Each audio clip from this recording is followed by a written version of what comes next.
Dr. Anthony Fauci. Now, I've never been in the anti-Anthony Fauci chorus, but then he wrote a piece in a science journal. He co-authored it in a journal called Cell. And he is let saying, me read it. Let me read it for everybody here, because this is part of what he said.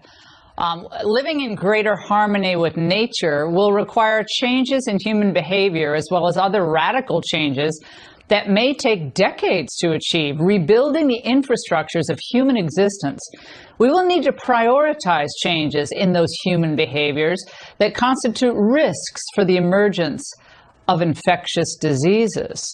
Wesley, explain that, rebuilding the infrastructures of human existence. First, he said, we have to expand the power of the United Nations and the World Health Organization to accomplish this. And then what he's basically talking about is an international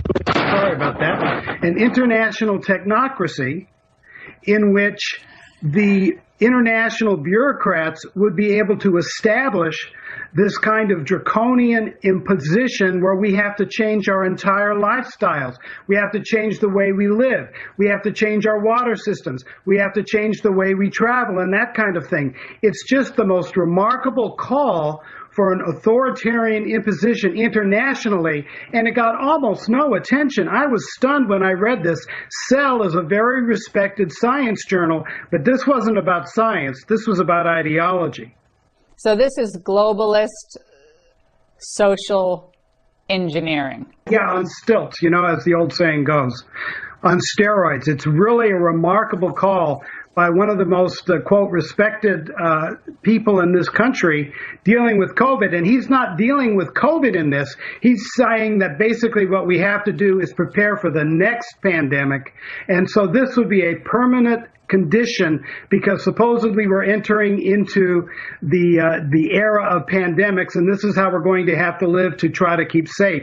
I don't want to be a serf. I want to be a free person and make my own decisions. I'm not against, of course, reasonable public health laws, but things like remaking the entire human infrastructure, as far as I'm concerned, should be off the table from the beginning. Oh, well, it's a communist superstructure hiding or masquerading as health precautions. And I'm sorry, but we're a sovereign and free people, and we're going to stay a sovereign and free people if I think good people have anything to say about it. So this is globalist social engineering. As anyone can plainly see, the world is in a state of decay. Moral, economic, political, every way possible.